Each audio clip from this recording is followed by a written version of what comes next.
দীর্ঘ অপেক্ষার পর নেতাজি সুভাষ ওপেন ইউনিভার্সিটি থেকে পিজি কোর্সের ছাত্রছাত্রীদের ইতিমধ্যে রেজাল্ট পাবলিশ করা হলো, অর্থাৎ আজকে কিছুক্ষণ আগে রেজাল্ট পাবলিশ করা হয়েছে। তো কিভাবে রেজাল্ট দেখবে সমস্ত বিস্তারিত বিষয় আজকের এই ভিডিওয়ে আলোচনা করব। তো অবশ্যই ভিডিওটি শুরু থেকে শেষ পর্যন্ত দেখতে থাকুন। নোটিশের শুরুতে এখানে দেখতে পাচ্ছ 16/12/2024। যদিও আজকে এই নোটিশটি আজকে পাবলিশ করা হলো।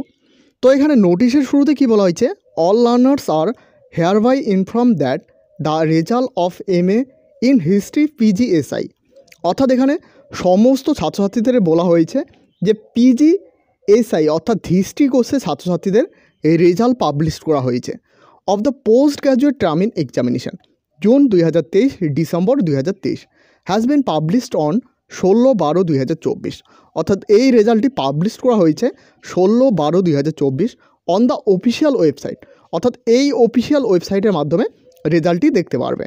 Of the university advice to collect their result hard copy from the concerned study centre.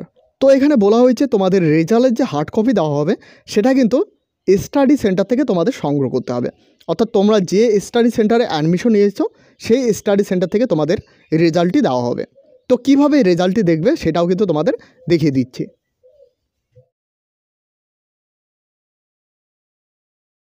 Official ওয়েবসাইটে ক্লিক করলে এভাবে একটি পেজ ওপেন হয়ে আসবে। এখানে এনরোলমেন্ট নাম্বার চাওয়া হয়েছে, এনরোলমেন্ট নাম্বার দিয়ে সাবমিট করলে কিন্তু মার্কশিটটি ডাউনলোড করতে পারবে বা মার্কশিটটি দেখতে পারবে। এরপর এই মার্কশিটটি কিন্তু তোমাদের স্টাডি সেন্টার থেকে কালেক্ট করতে হবে, অর্থাৎ এই মার্কশিটটির হার্ড কপি স্টাডি সেন্টার থেকে দেওয়া হবে। তো এভাবে তোমাদের একের পর এক রেজাল্ট কিন্তু পাবলিশ করা হবে। যদিও ফার্স্ট এখন হিস্ট্রি রেজাল্ট পাবলিশ করা হয়েছে, দেখতে পাচ্ছ এখানে PGSI অর্থাৎ হিস্ট্রি কোর্সের ছাত্রছাত্রীদের প্রথমে কিন্তু রেজাল্ট পাবলিশ করা হয়েছে। তো একের পর এক কিন্তু এখানে রেজাল্ট পাবলিশ করা হবে। তো এই হলো আজকের গুরুত্বপূর্ণ আপডেটটি ভালো লাগলে অবশ্যই একটি লাইক করবে। এছাড়াও এই চ্যানেলে প্রথমবার হয়ে থাকলে অবশ্যই চ্যানেলটিকে সাবস্ক্রাইব করে সাথে বেল আইকন প্রেস করতে ভুলবে না। এবং এখনও পর্যন্ত আমাদের হোয়াটসঅ্যাপ গ্রুপে এবং টেলিগ্রাম চ্যানেলে জয়েন না হয়ে থাকলে অবশ্যই সকলে জয়েন হয়ে নেবে, কারণ সেখানে সমস্ত আপডেট সবার প্রথমে দেওয়া হয়ে থাকে। ভিডিওটি শেষ পর্যন্ত দেখার জন্য অসংখ্য ধন্যবাদ।